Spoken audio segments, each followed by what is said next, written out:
ഇപ്പോൾ നടക്കുന്ന ഒരുപാട് വിവാഹങ്ങളെ പൊട്ടക്കുളത്തിലേക്ക് ഒന്നും നോക്കാതെ എടുത്തു ചാടുന്ന സ്ഥിതിയൊക്കെ നമുക്ക് കാണാൻ പറ്റുന്നുണ്ട്. കാരണം പലവരുടെ ജീവിതം എന്താണ് സംഭവിക്കുന്നതെന്നൊക്കെ നമുക്ക് അറിയുന്നുണ്ട്.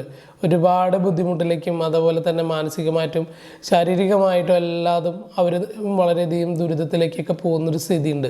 അത് ഈ പൊട്ടക്കുളത്തിലേക്ക് നമ്മളൊന്നും നോക്കാതെ അത് പൊട്ടക്കുളമാണെന്ന് അറിയാതെ പോലും എടുത്ത് ചാടുന്ന ആളുകളാണത്. പലതരത്തിൽ വാല്യുവേറ്റ് ചെയ്തിട്ടുണ്ടായിരിക്കും. ഫാമിലീസൊക്കെ തമ്മിൽ കൃത്യമാണോ, അങ്ങനെയാണോ ഇങ്ങനെയാണോ, നല്ല ഫാമിലിയാണോ, ജോലിയുണ്ടോ, വരുമാനമുണ്ടോ, അതൊക്കെ നോക്കിയിട്ടുണ്ടായിരിക്കും. പക്ഷേ ഈ രണ്ട് പേരിൽ ഉള്ള വാല്യൂസ് എന്താണെന്നും പരസ്പരം ഷെയർ ചെയ്യാൻ സാധിച്ചിട്ടുണ്ടായിരിക്കില്ല. അവരെല്ലാവരും വിചാരിക്കുന്നത് ഇത് എല്ലാവരും ചെയ്യുന്നുണ്ടല്ലോ, അപ്പം ഞങ്ങളും ഇതുപോലെ ചെയ്യാമെന്ന് പറഞ്ഞ് ഈ വിവാഹത്തിലേക്ക് എടുത്ത് ചാടുകയാണ് കൂടുതൽ ആൾക്കാരും ചെയ്യുന്നത്. അതുകൊണ്ടാണ് ഞാൻ നേരത്തെ സൂചിപ്പിച്ചത് പൊട്ടക്കുളത്തിലേക്ക് എടുത്ത് ചാടുകയാണ് ചെയ്യുന്നത്. എല്ലാവരും ചെയ്യുന്ന അതേ പാത്തിലൂടെയാണ് നമ്മളും ചെയ്യേണ്ടതെന്നാണ് എല്ലാവരും വിചാരിച്ചിരിക്കുന്നത്. ഇവിടെ ഒരു സെലക്ഷൻ പ്രോസസ്സ് ഉണ്ടെന്നോ അല്ലെങ്കിൽ നമുക്ക് കൃത്യമായിട്ടുള്ള വാല്യൂസുള്ള മാച്ചുള്ള ആളാണോ എന്നൊക്കെ അറിയേണ്ടതുണ്ട്. അറിഞ്ഞതിന് ശേഷം മാത്രം മതി ഈ വിവാഹത്തിലേക്ക് പോകേണ്ടത്. അല്ലാതെ ഓടിപ്പോയിട്ട് ചാടേണ്ട ആവശ്യമില്ല. കൃത്യമായിട്ട് വാല്യുവേറ്റ് ചെയ്യുക. ഇതിന് കൃത്യമായിട്ടുള്ള നമ്മുടെ കാഴ്ചപ്പാട് എന്താണെന്ന് ബോധ്യപ്പെടാനും അതേപോലെ തന്നെ നമ്മുടെ പാർട്ട്ണറാവാൻ പോകുന്ന ആളെയും നമ്മളെ ബോധ്യപ്പെടേണ്ടതുണ്ട്.